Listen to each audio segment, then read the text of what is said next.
If you're like me, you probably read Mark Twain's 1884, The Adventures of Huckleberry Finn in school. But if you're like me, you probably also don't remember much. All I've got is Huck, Jim, and a raft. So why would Percival Everett want to reimagine this book now?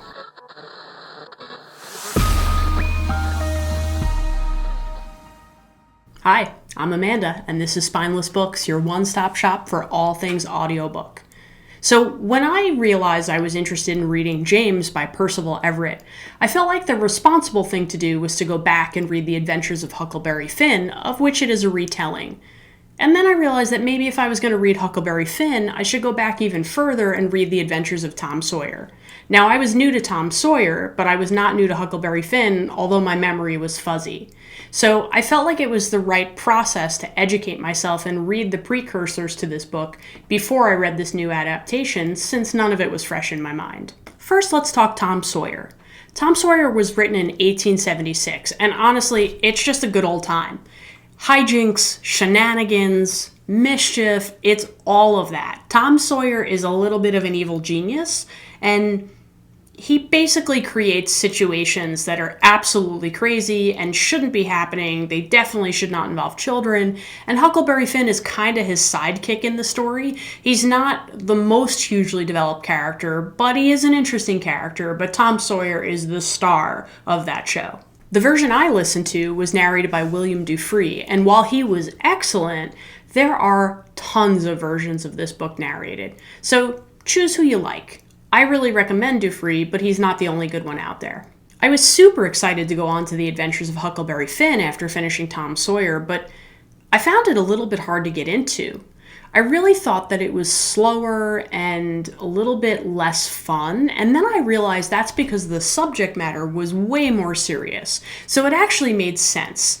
In time, I did get into it, and I got into it just as much as Tom Sawyer, even though it was pretty different of a book. It didn't feel anything like Tom Sawyer, and they're so often linked that I thought that was a surprise. The version I listened to was narrated by Tom Parker, but again, this is one where there's lots of versions out there, and maybe you want to find a different one, but Tom Parker was good. So enter Percival Everett and his modern adaptation, James. So let's just cut to the chase. Truthfully, you don't need Tom Sawyer to read this book. Is it fun? Is it delightful? Is it joyous? Yes. So read it because you want to read it, but you don't have to have Tom Sawyer in your back pocket to understand James. You should, however, read Huckleberry Finn. There are so many moments that are so rewarding as a reader in James if you've recently read Huckleberry Finn. There were a lot of tiny details where I thought, oh my god, that was right out of the story, or whoa, that was identical, or oh my god, what a great use of that moment. So I definitely recommend that you refresh Huckleberry Finn before you go on to James. You can read it as a standalone, but you will be much more into it and rewarded if you read it second. Percival Everett is a great writer. This book was disarmingly funny and also serious, but I really have to give him points here for the concept. This concept was gut-punching, and it was such a powerful take on how language can impact us, the ownership of language and what that means, and boy, did it give me a lot to think about. I can't believe how interesting his message was, couched in something that was so sort of pre-existing. So The Adventures of Huckleberry Finn is told from the perspective of Huckleberry Finn. He's a young boy. He's traveling with a slave who's an adult. James is taken from the opposite perspective. So you've still got this young boy traveling with an adult slave. But in this case, we are told the story by that adult slave. Now, I thought at first that just the shift in perspective from child to adult was going to give me tons to go on here, but in reality, Everett gives us way more than just that. This is not just a change in the age perspective. This is a complete 180 and then a couple other 180s after that. The book is a radical retelling, and it's really imaginative, and I don't want to spoil anything for you, but the things that Percival Everett has come up with in this book are poignant and wonderful, and it's a really, really merited book. I actually feel like this is one of the few retellings I've ever been aware of that could stand on its own as a classic.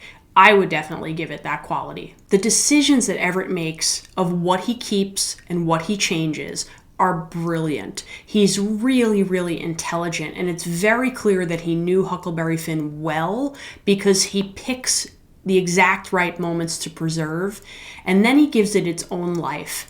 And it's beautiful, and it's moving, and it's harrowing, and it's awful, and it's wonderful all at the same time. I'm really glad I read Tom Sawyer, but like I said, it wasn't necessary for this. But Huckleberry Finn, what it did was it allowed me to appreciate how brilliant Percival Everett is.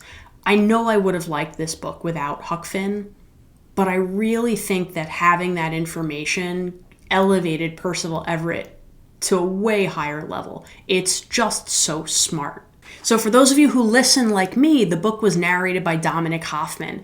Now, he's not really my favorite. It's just like a weird vibe that I get. It might be that I've listened to too many books narrated by him of late, but he did a really great job. He was perfect for the part, and I think he did a wonderful representation of the voice that Percival Everett is trying to portray. But boy, Percival Everett, you have given me a lot to think about. You have reimagined a period of history, a piece of American history, a large component of this country in a new light. And in a way, you've given it hope, but you've also reprimanded us once again in a way that we need. And it's done with humor, and it's gentle, but it's serious, and it's important. I'm really impressed. This was a provocative vision and an unbelievably masterful execution. Friends, you should read this book. It's a masterpiece of entertainment, but it's so much more than that. Read it with your friends, talk about it with your friends, have conversations about this book. It's amazing, it's powerful, it's poignant, and I would say, remember, you might love what I hate and hate what I love, so make your own opinion, but you should really make this one part of your opinion. It's important. Thank you. I hope you like and subscribe.